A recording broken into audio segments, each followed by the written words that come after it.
Hello, my name is Mindfiend, and I started this episode with the intention of building a windmill here on this little hill to the side of my lands.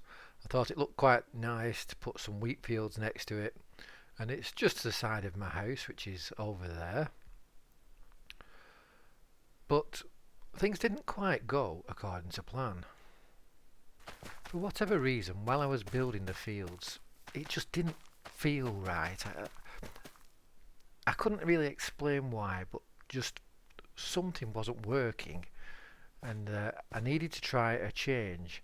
And I was just beginning to think that when, on one of my trips back to the house, I met these guys. Having only a couple of arrows, I didn't really want to waste them, so I thought I'll get the minion to kill his bannerman.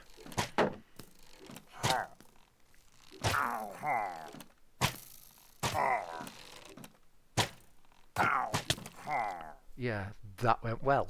Good idea, Mindfiend. And so, after recording my second death on the wall, so that I won't forget for when I build the church and the gravestones, I decided to do my relax and think go-to method, which is just go caving. Caving and mining is how I relax in Minecraft, and I thought I'll get some resources, I'll give it some thought, and I'll try and see why, for whatever reason, the windmill idea just wasn't with me at the moment.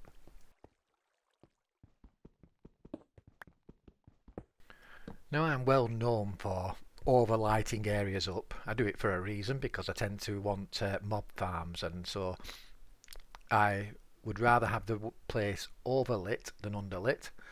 It's much easier now, of course, that mobs can't spawn in any light level. But back when there was light level 7, I got into the habit of leaving torches everywhere because that way nothing could appear and I could concentrate every mob into my farm. So this caving trip was no exception. I wanted to light everything up very well, and everything went quite smoothly. I was enjoying it, having a nice time. Said hello to creepers, getting plenty of iron. That was the need for this one. I did need some iron, and finally I was getting some.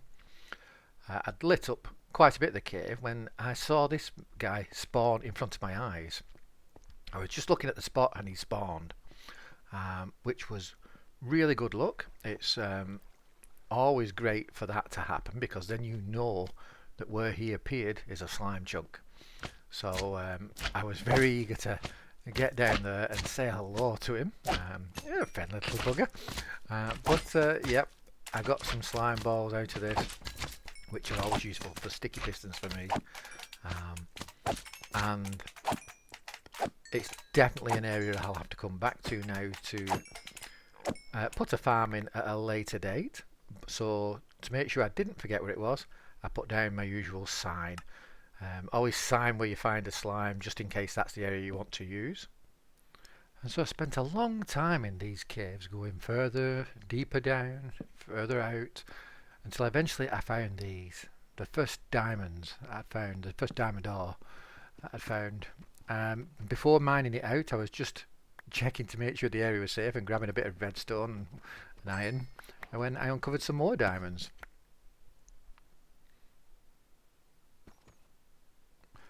And by the time I'd mined these, we'd already got 4.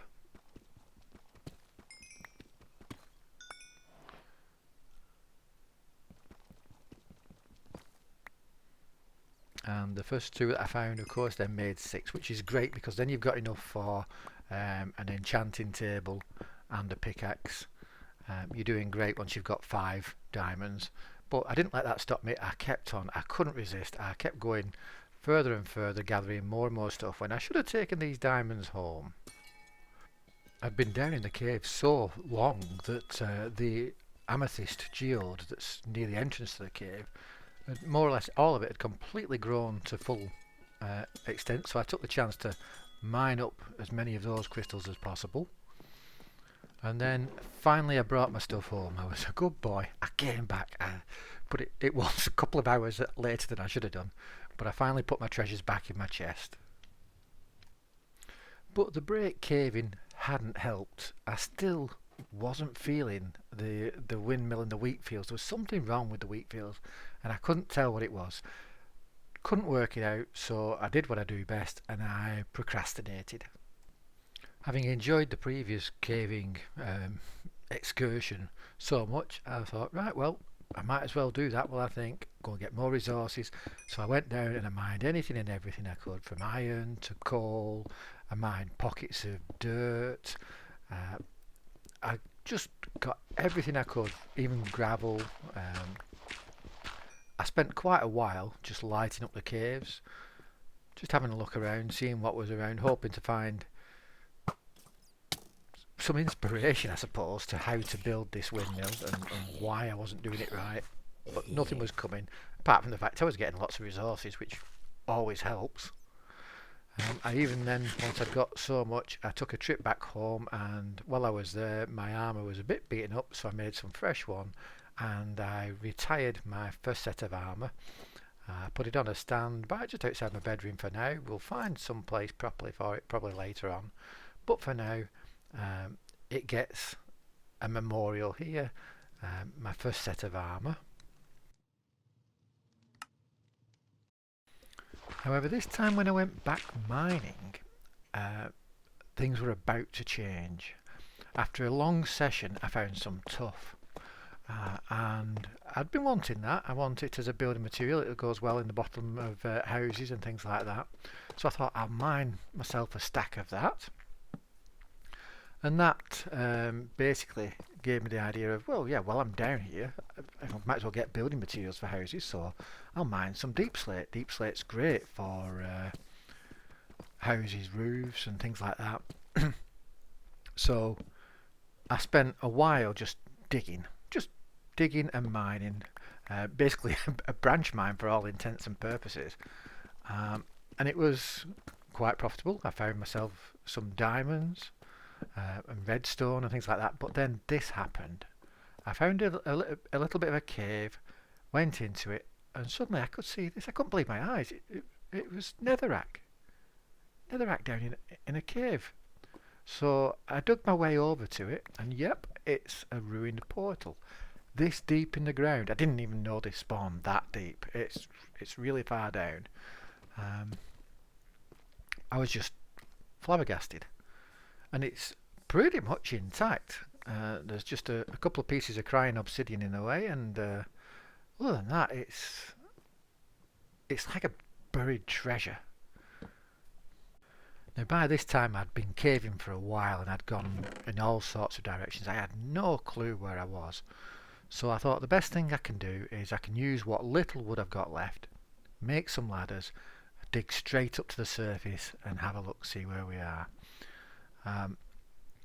Digging straight up isn't too dangerous if you've got ladders, as long as you make sure that once you are at the top of your ladders and you're digging above your head, you protect yourself from things like falling gravel by putting a torch down so that any gravel will break rather than smother you. Then you've just got to worry about water and lava. But on the way up, I dug into this cave and I found a second skeleton dungeon, which was great. But I had no ladders left, and I had to then work out my way up by digging stairs. So when I finally got to the surface, I hadn't a clue where I was. I didn't know. I'd been down there for so long, no idea. And as you'll see, at first, not a clue. Didn't recognise anything. Looked around, and then I saw, oh, hang on, that's a column pillar. Where am I? And then, through the trees, I saw the side of my house. I was actually about 20 blocks from the side of my house. I couldn't believe it.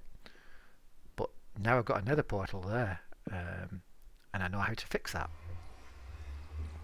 And so a couple of quick buckets of water onto the nearby lava, and I've got the obsidian to fix the portal and light it with the flint and steel from the chest. And then I took my first steps into the nether, wondering what was I going to get, what would be on the other side of this portal. Where would I come out? A basalt delta. Now, most people aren't happy about that, but I'm one of the few people that actually don't mind it. I like basalt deltas. I think they're very atmospheric for a start off.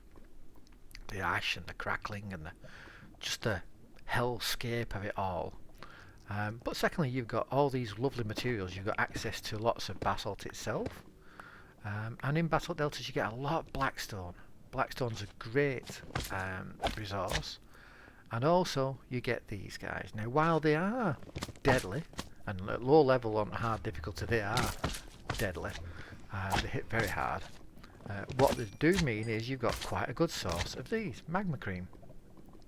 Why do you need magma cream? Because once you've found nether wart and you've got a good source of magma cream, you've got easy access to fire resist potions, and fire resist potions make the nether a much easier place.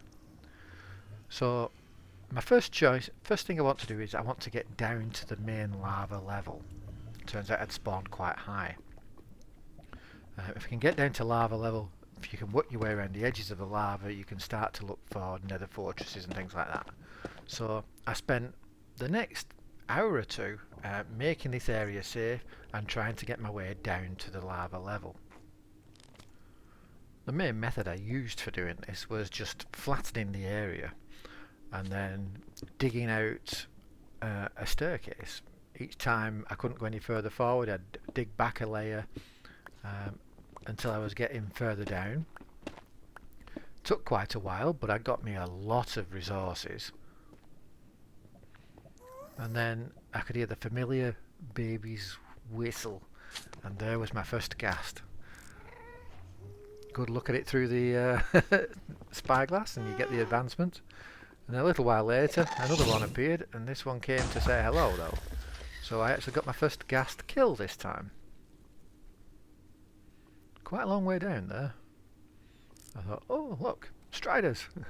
And yes, it did drop a ghast here that I couldn't get to. But all the time I was being completely bombarded by these things, which I didn't mind. It kept getting me magma cream. The more magma cream the better. And I continued to dig and dig, cut and dig this staircase. Anywhere where there was a bit of a gap like this, I would just fill in bits with the basalt I'd already cut out, and then just continue to dig further down. It took a very long time, but it was relatively painless, and I got my first quartz, nether quartz, which is always great because that leads to observers. And eventually I got down to the lava level, so once there I could then begin to dig my way around the edges of the land, looking out in all directions, trying to see anything, other biomes or nether fortresses. It's definitely not safe doing this. It's in the nether, of course, there's lava everywhere, but as long as you're careful and you take your time, you can explore quite a bit by travelling the edges of the lava field, and eventually a lot further around the land it paid off.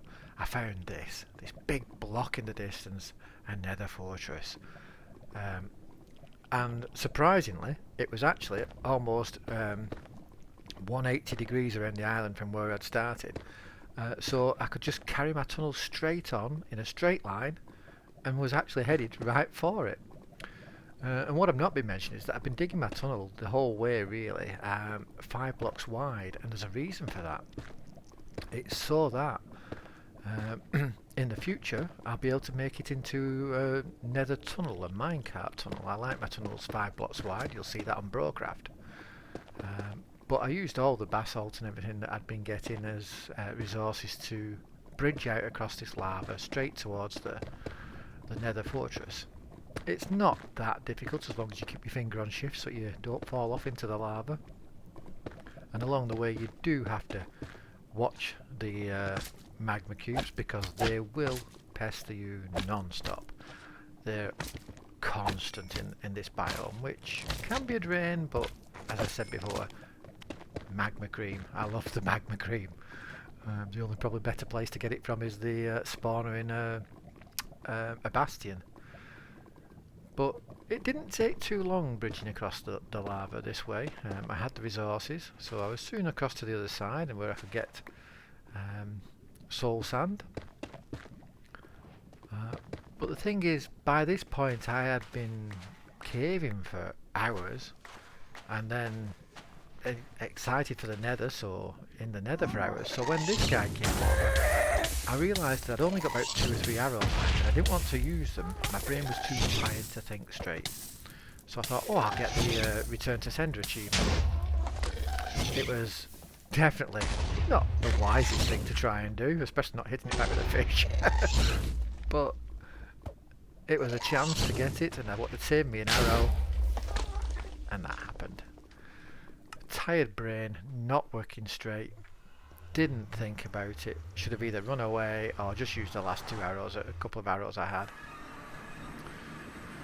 But that was the 3rd death, so I quickly jumped back into the nether, ran down this passage I've been building. As you can see, it's cut out most of the way for the width of the nether tracks I like to build, and amazingly, as I say, it is straight on in a straight line from the portal. I'd cut all the way around the outside of the island and then just gone straight across. But I was lucky enough to be able to get my stuff back, but by that point, after so many hours and such a tired brain, I just returned home, put my death on the wall and thought, okay, now I need to do something else. And so while trying to decide what to do for this episode, I was now on my 3rd pivot. I'd started off with the windmill, ended up exploring the nether, and now I realised I needed to do something else, because getting killed by the ghast through trying to save arrows made me realise I need arrows. And so my brain said, okay, chicken coop. Now I have 2 rather shameful confessions about chicken coops. One, I'm obsessed with them. I really am. I spend far more longer than I should do thinking about building chicken coops. I look into them, I look for images of them. I don't know why, I really don't.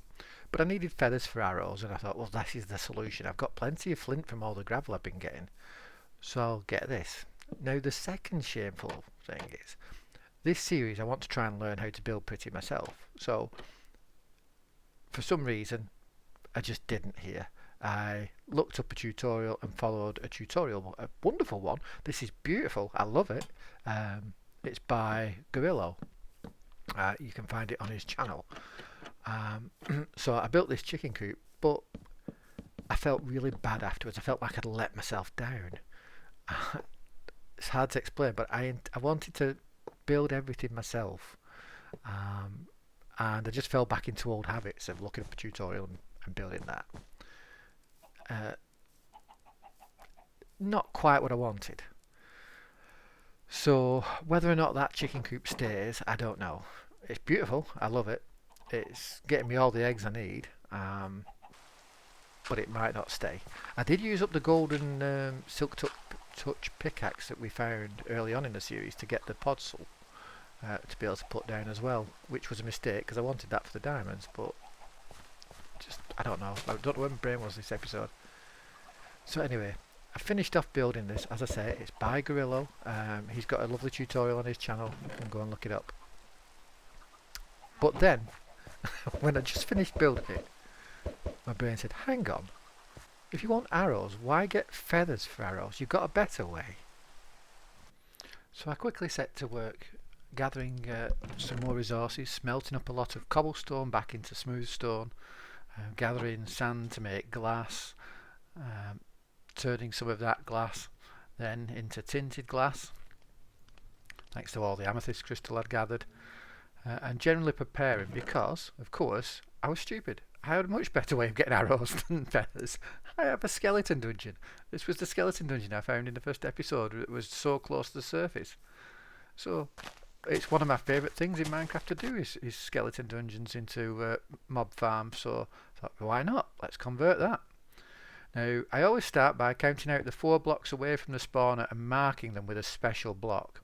Something that I'll easily be able to recognise from the other side of the wall. So however I want to know exactly where the spawner is, this block will tell me. And spawners have a range. They have a range they can spawn mobs. It's 4 blocks in either direction from them, 1 block above and 1 block below. So I like to leave that area completely free for them to spawn in. I don't like to put anything in there to hamper the chance of making a spawn fail. And then I also like to line all the walls with a block so that if ever I'm digging around and I come up against a block here, I think, whoa, what's this? And then I realise, oh yes, this is where my skeleton spawner will be. It's a little bit of extra work lining all the walls. You don't need to do that. You could leave it as the stone that's there, but I like to do that.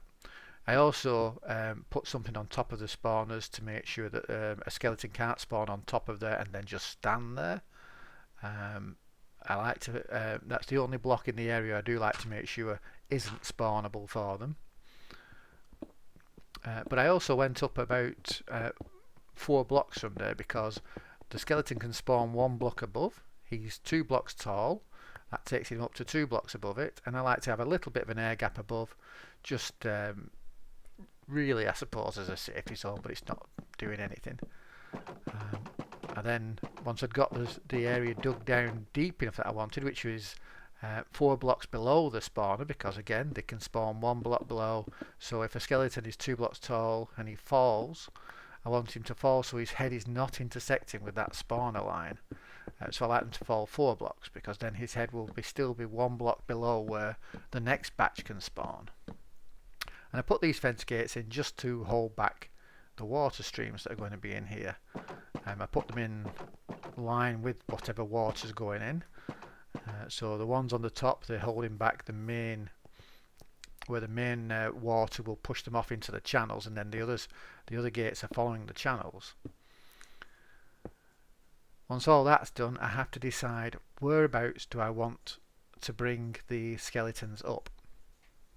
I move them away from the spawning area, and then we want a water chute to carry them upwards now so that I can bring them to where I want to kill them. So once I've decided on where that is going to be, I've got to dig out that chute now.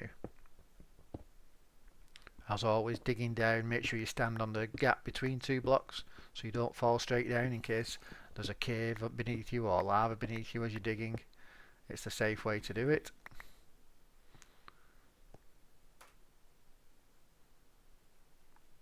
Now, to move the mobs up into the upcoming water chute, first of all you put a fence down. That will lift them half a block.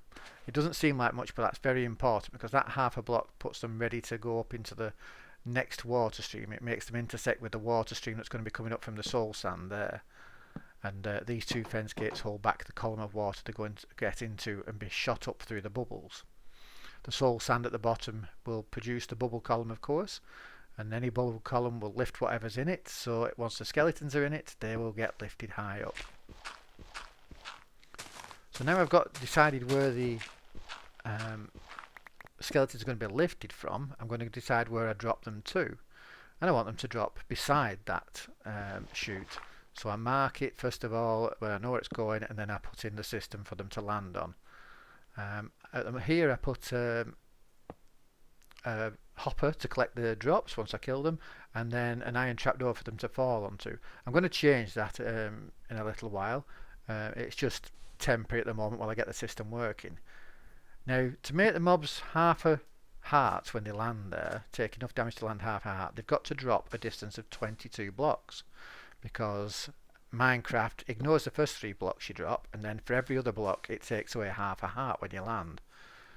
So 19 blocks plus 3 is 22. 19 blocks, of course, is 9.5 hearts. So the best way to do that is just put 22 blocks of whatever building material you're using. I'm using sand here, so that I can take away them just by knocking the torch out at the end.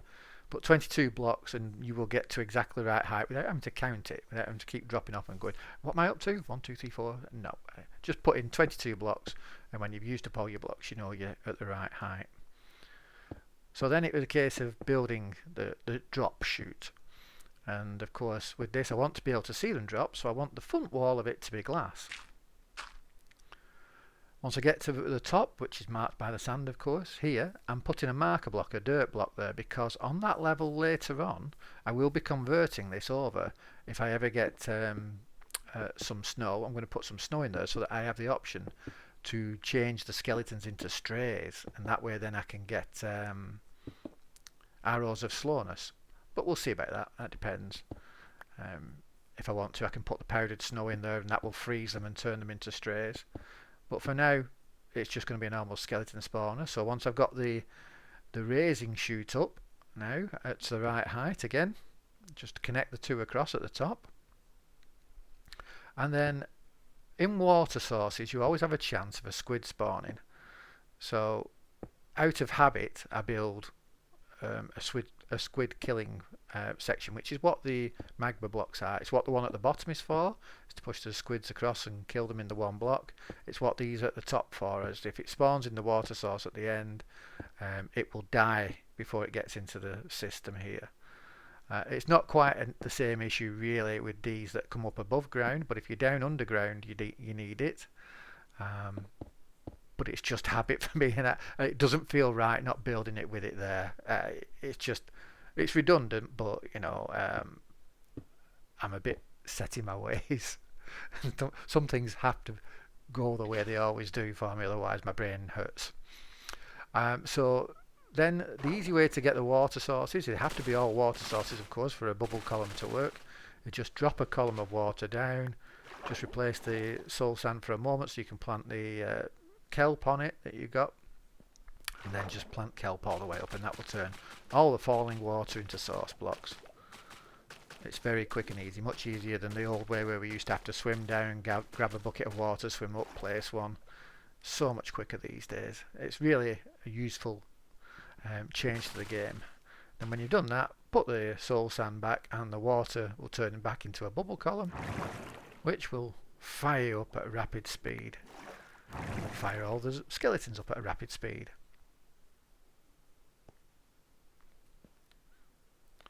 So next I've got to put the water in here to move them across into the drop chute. Now because there's a column of water there, the water doesn't spread 8 blocks, it only spreads to the end of the water column. But there's a way to fix that. Just go to the other side, put down some more water, and when it connects it will naturally stretch itself out then. As you can see, it's ending there at the column. Just put a bit more water in and then take it away, and the new water will stay there, and that water now will just move 8 blocks across the top of the drop chutes. Then some tinted glass to stop the skeletons that raise up there being burned by the sun. And it's then time to put in the water channels down in the actual farm itself. These are at the platform where all the skeletons will spawn and fall onto. That moves them down onto the next one. Now that I've got the water in place and the fence gates there, I can take out this layer of bricks and move them down one.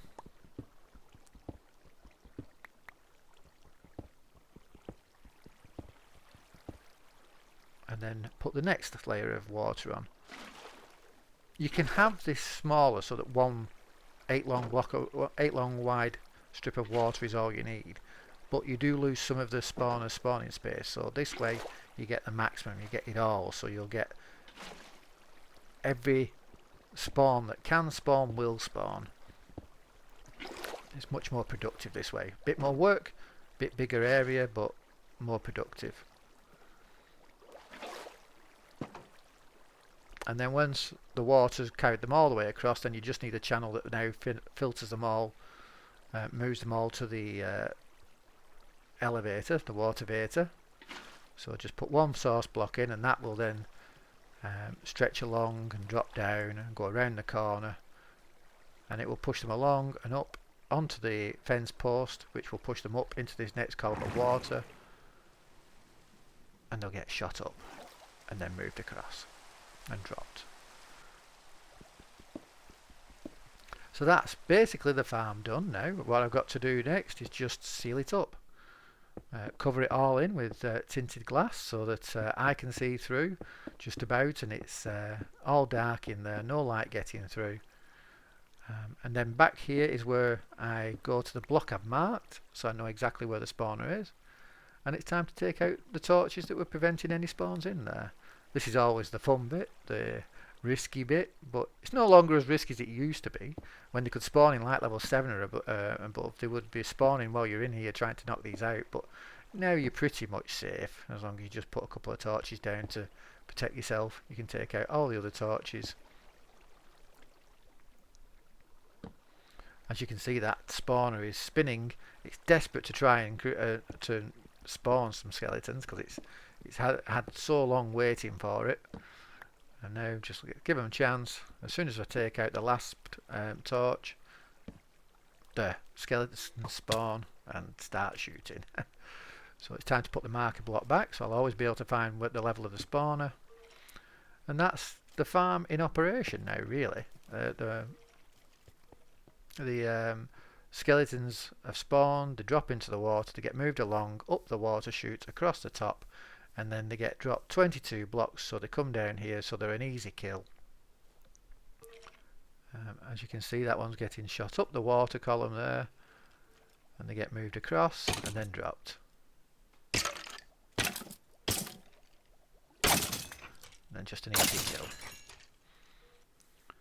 So once the killing system was in, I was left with this structure, and as you can see, it's a case of what do I do with it now? I'm intending to try and build pretty. I've got to force myself to complete builds, otherwise I would leave it like this for a long time and it might never get done.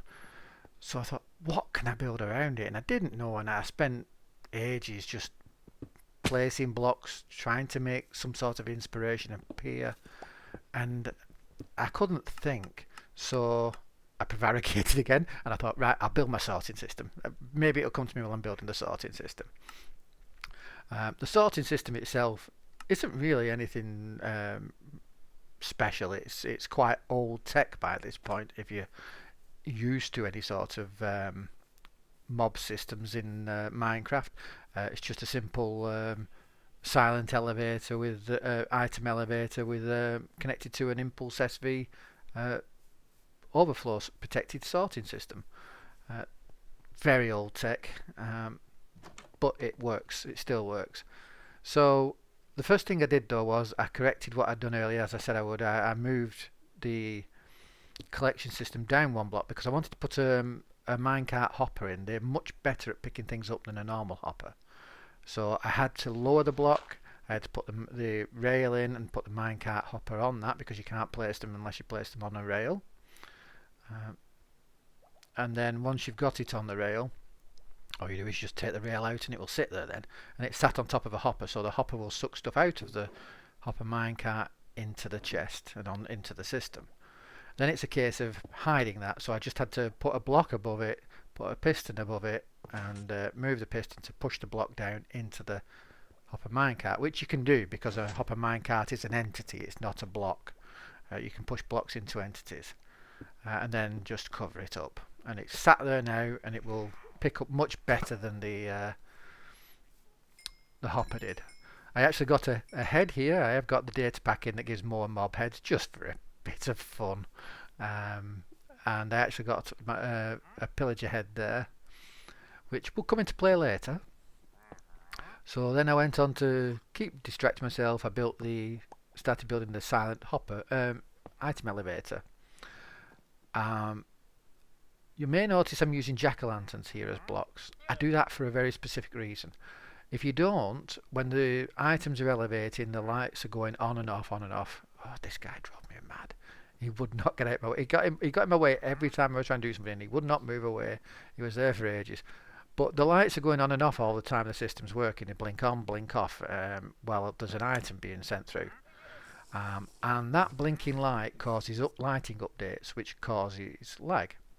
So if we build it with jack-o'-lanterns, it doesn't matter what the redstone's doing, it will not overpower the light given out by the jack-o'-lanterns. So the light stays constant all the time, so you don't get the lag generated by it. And it lights up your system so you don't get mobs spawning in it, you know. But that's the reason I use jack-o'-lanterns for this. Once you get to the top of the item elevator where you want the items to be lifted to, just put a chest, have them sent up into that, and then you can pull them out of that with hoppers. Once I've decided where I want the items to be moved to, it's the impulse SV sorting system, so you need some blocks as a filter block, so just rename a stack of any old blocks you can put in. Put 4 of them in there, and then you put the items in, and they will filter down to 41 items. Once they're at 41, your system's primed and ready to go. So now any bones that come along will get sucked down there and put into my chests.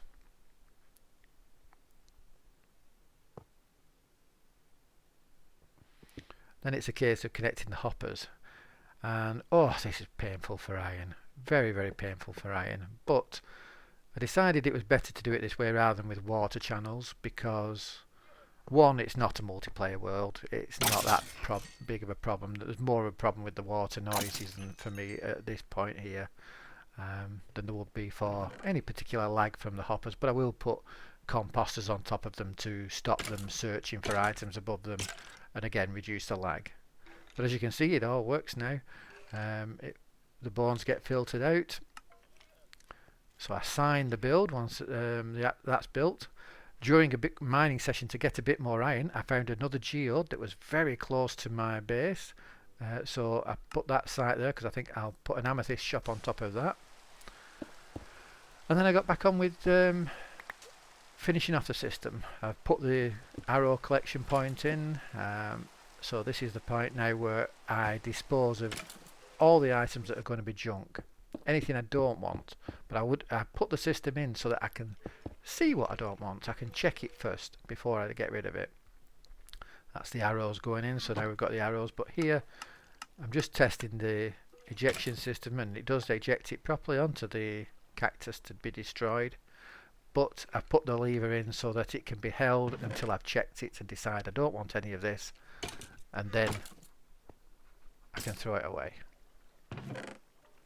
See, it holds it, and then when I flick the lever up, it will get rid of everything in the chest, and then I can select the lever back down and it will hold things again. And that had given me enough time to think about what to do, and what came to mind, of course, something of that size, you can only put some sort of tower really up around it. But rather than a tower, because it was a bit fat for a tower really, it was a bit thick, I thought, okay, well maybe a castle keep. Maybe, or some sort of keep on the border of the lands or something.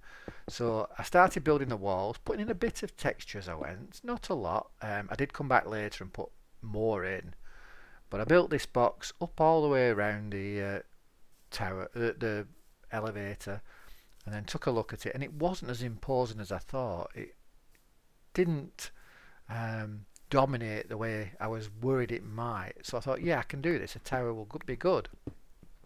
But it needed a bit of colour to it. So I thought, well, I'll put strip spruce down the sides where I'd put the brick and move the brick over one block, and see what that's like. Put brick lining the spruce rather than just on the corners of the building.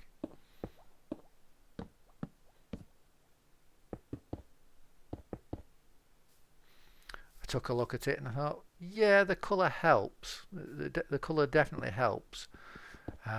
So I decided to add a bit more texture into the brick at the side, putting in sort of like this almost sawtooth pattern to the bricks as I was building it, and adding the spruce to each corner.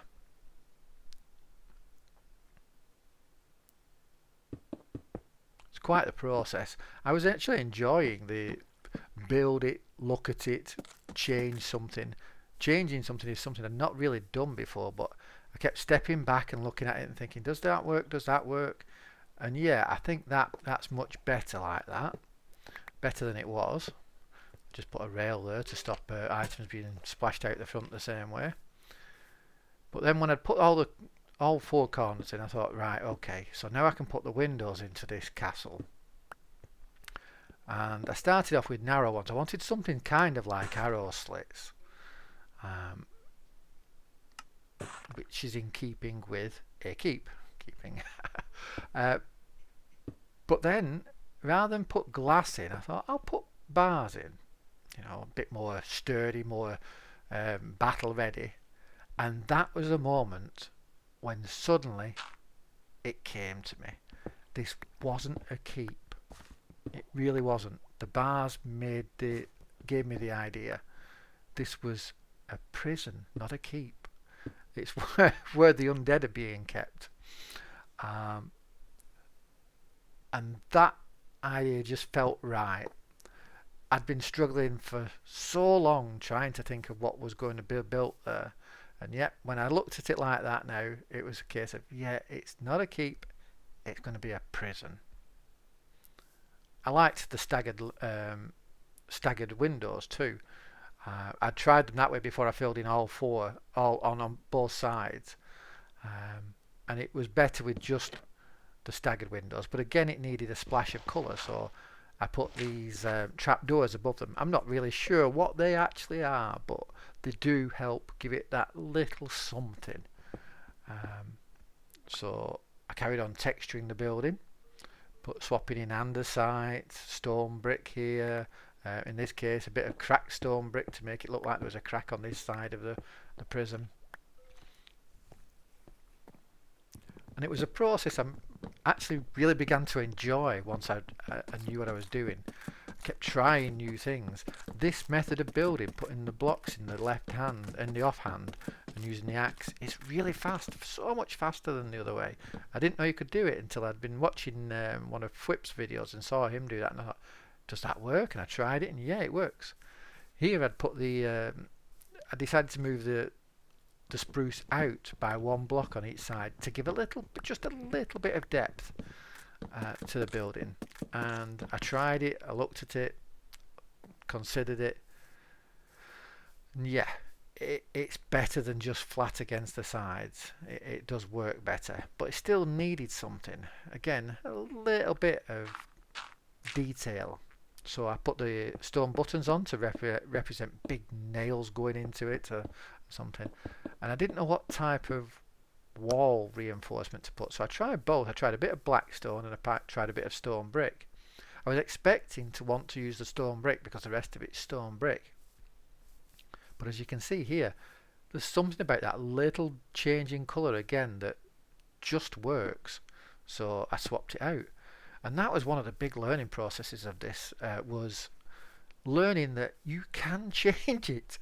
I don't know, in the past if I built it, it just felt like it was stuck there and I couldn't do anything about it. But no, just knock it down and rebuild it. And that's been the revelation so far of doing this, is yes, it doesn't matter what you do, you can just put it on and change it. So now I'm trying to build the crenellations or the roof part around here. Oh, and I struggled with this. I really did. I didn't know what to do. I tried putting it in like that with upside down stairs all the way along and just a couple of accent blocks in the middle, and then putting almost like a layer of crenellations along the top. But it didn't seem right. It was too clunky. It's just, as you can see, there's something not right. But there I'm looking at the sides. I'd change one side to andesite slabs instead of upside down stairs, and it makes a difference. It makes it a little bit better, not quite as big and bulky, which works for the middle parts. I definitely like that better. As you can see there, it is better when it's just got the stairs on the side and the slabs in the middle. That works.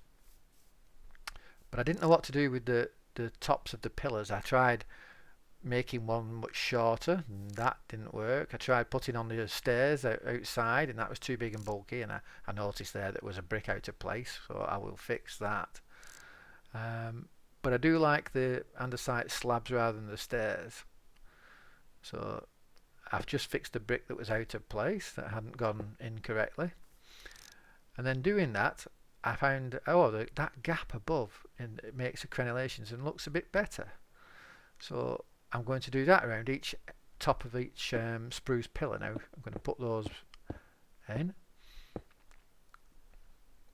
The roof, again, I put this on and I thought, nope, that's too high. It's not working there. It needs to be one block lower.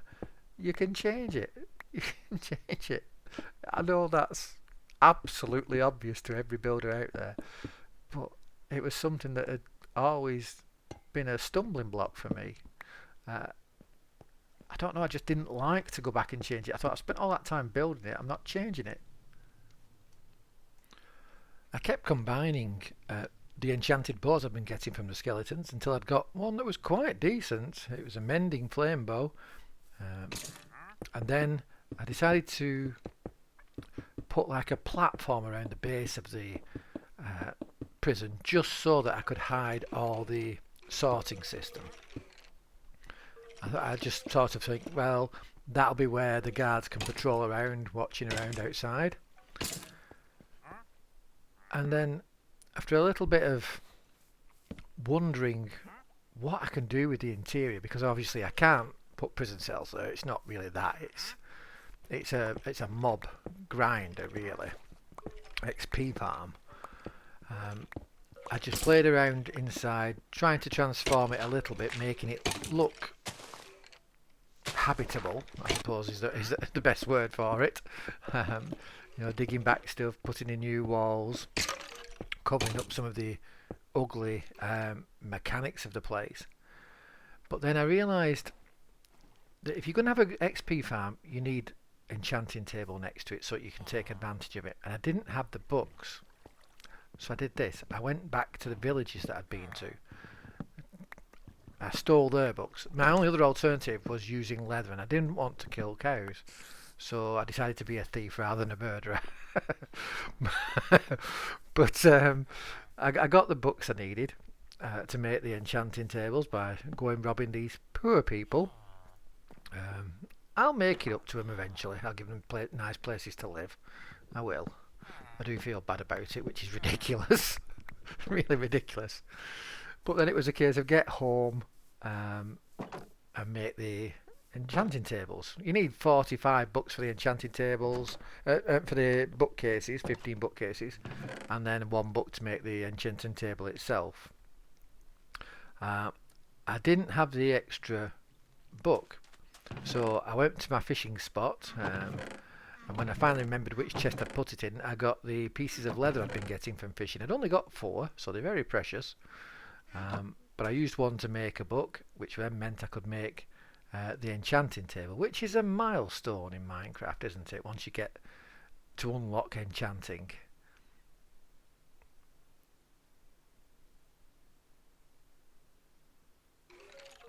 So then it was making the actual area for it. And I wanted it very close to the XP farm, because that's the whole point. You're going to be killing them for XP so that you can do things, you can enchant things. So with the geodes being in the game, of course, now you can't do anything other than use amethyst blocks for the floor. It's just such musical and beautiful. I love it. The jack-o'-lanterns are placeholders until I can get things like glowstone. But I've got a bit of an enchanting area now here. Then tried to do something with the interior decoration. If you think I'm bad at doing exteriors, well, gosh, I'm even worse at doing interiors. I really struggle immensely with that. That's something I'm really going to have to work on. So I took a little break for a moment from building interiors to put the gate for the prison on, or begin the gate for the prison to give me a bit of an idea of the outside. And then it was time. I couldn't put it off any longer. I'd built my enchanting table. The whole point of this now was so that I could try to get a fortune pickaxe. I took a deep breath. It was Unbreaking 3 that was on offer. Unbreaking 3 is good, so I took my breath. I did it. What would I get? Fortune 3! Yes! It was fantastic. I was so happy I couldn't resist going for a quick mining session just to test out the Fortune 3 to finally get plenty of resources. It had been very hard work, particularly with the iron, getting that amount of iron just with single drops. But now, thanks to Fortune 3, everything was going to be much better from there on. Just couldn't resist myself, couldn't help it. Had to go mining. I'm a miner, what can I say? But after that, it was a case of back to the prison. And really, now it's the final leg. It's just a case of the polishing now. The place is pretty much built, the main structure. But I'd come up while I was mining with the idea of, well, it's a prison. And I got this rather dark idea of building a gallows. I just felt like it needed one because there was a space in the yard there. At first I was going to put it up on the raised platform, but I thought, well, no, if it's down in the yard, then villagers can come and stand on the other side of the fence to watch the people being punished. And one of the people that might end up getting punished is him down there. He's been getting in my way the entire time I've been building it. Trader after trader has spawned, and every single one of them wants to come and stand right where I'm working. Every time. But I'm quite pleased with how this gallows came out. Yeah, you will. You'll get it. You will definitely get it. I'm quite pleased with how this gallows came out. And then once that was done, it was just a case of putting little other things on, doing whatever I could, putting lanterns around instead of torches wherever possible. Torches are okay to light something up and make it safe for the time being, but lanterns just look so much better now that we've got them. And the place became known as Skullgate Prison. It just, because of the skeleton, my original idea at one point I was going to build a giant skeleton statue. I really looked into it for probably a day of real time. I was just going to put a giant skeleton there and have like sort of the artwork for that. Before I ended up building the prison building itself. But the name kind of stuck, Skullgate. So I did some work on the yard, making it as worn and old and unpleasant as I could. I actually quite enjoyed it. It was nice to be able to take the time now that everything was finally decided on. Here I'm working on the actual gate for the school gate, and I wanted it to be open so that I could walk through it. So I decided to bend the bars to make it look like one of these big iron gates was swung open. I think it's quite successful. It came out okay. I like it. Not quite, logical with a prison itself, because you want the gates always shut, but we're also dealing with the undead in there, so logic's out the window anyway. And then, the price of the iron, the price of the hoppers was hard, but so was the price of all this iron on the decorations. And I love these new additions to the game, these signs that will hang like this and everything. But they're slightly smaller for writing on. I can't put the date on properly, which bugs me. I have to just abbreviate, really. So that bugs me. But you can write on both sides of them and everything, so that's great. And that's the school gate for Skullgate Prison. And then spent my time going around putting lanterns around. I think I actually moved that one that I put there eventually. But everywhere got decorated. The front, the back, the sides. It was rather relaxing after the pain of struggling of trying to decide what to do. After my torment of starting with the windmill and building the wheat fields, and it just not working for me, and then the nether being both good and frustrating. Here is a pike on top of the gate, and there's the pillager head we got before. That will have to be the skull on Skullgate Prison until we ever get a skeleton skull's head. But that's the skull for Skullgate. When prisoners are executed, their heads go up on the spike. And this is what it was all about, getting arrows. With this endless supply of them now, I'll be able to go back into the nether with confidence. So I'll give you a tour now, and I'll show you what the Skullgate Prison looks like at night from the roof of my house. It's quite nicely lit up. It's quite pretty. It was quite the experience building it, but it's definitely by far the best skeleton XP farm I've ever built. Definitely in terms of being pretty. In functionality, it works as fast as any ever has done, and it's great. I really enjoyed the process. I was stumped along the way. I learned so much doing it, particularly things like, as I've said, the fact that it's not set in stone. You might be building in stone half the time, but the design is not. If you don't like it, it's removable. Take it down, rebuild it. It's it's a childlike concept, but it just never got into my thick head. Anyway, it was something that came about organically too. I did not know I was building a prison. I really didn't. This whole episode started trying to build a windmill, and then I got sidetracked into the nether. Found the nether fortress. That's going to be something we're going to have to go and see too. But then this building came along, and I'm really pleased with the outcome. At first I thought it was going to be a castle's keep, or a watchtower on the edge of the borderlands, but no, it's a prison. It's Schoolgate Prison, and this is the Schoolgate.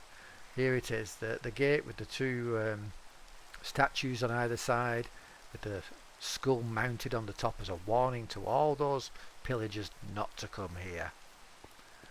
If they do come here, this is where they're going to end up.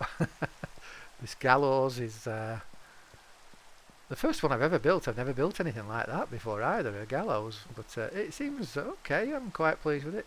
I wish I could have thought of a way to put the lever next to the trapdoor so it would have worked, but it'll do like that.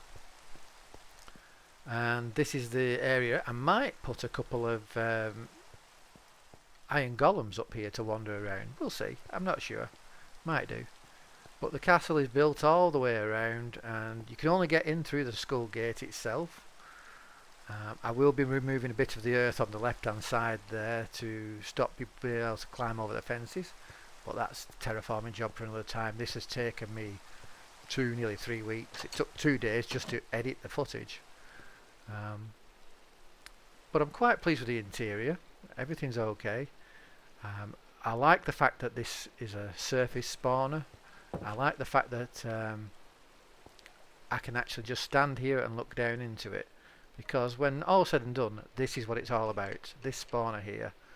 And by standing in anywhere in here, I can have those skeletons constantly spawning, being washed over into the trough. There they get washed along and into the bubble elevator. As you can see, they zoom up there, and then they get pushed across at the top, and drop down all the way 22 blocks, leaving them only with half a heart of damage, half a heart of health left, which I can demonstrate if I take off all weapons and just punch them. See, one hit kill, perfect. And the ones that come with armour on, of course, will survive, and if they do, well, you can always take out a stone sword and give them an extra whack for a bit more damage, but that's fine. I want the armour, I want the magical item stuff. And then once you've got all the XP levels you need, here's the enchanting room. I put some storage at the back, in the back wall, with a barrel and the new bookcases where you can put the enchanted books in. Plenty of lapis now, thanks to Fortune 3. And I was intending to keep enchanting my pickaxe and grinding off the enchants until I finally got Fortune 3, but I got it first time. So all that hard work paid off. I've got an auto collecting system here to collect the bones. Those will all fill up with bones. I don't need an infinite amount of arrows. The one barrel full of arrows will be more than enough for anything I'll ever need. And here I can sort through the loot, see what I want. If there's nothing I particularly want, and I've got enough bows ready to make dispensers and things, I can just click on that and get rid of all the trash, and then ready for the next lot to be stored for me to check. So I'll just take you up to the top of the keep now, and up here you can see all over the land. Look down on the gallows. It's a long way down actually. I can even see my house over there, which I love that house. It's great. I'm really pleased with that as a start house too. So we're off to a nice start on this little patch of land and in this series. And that just leaves me to say thank you very much for watching. I've been Mindfiend. You guys have been wonderful. Bye for now.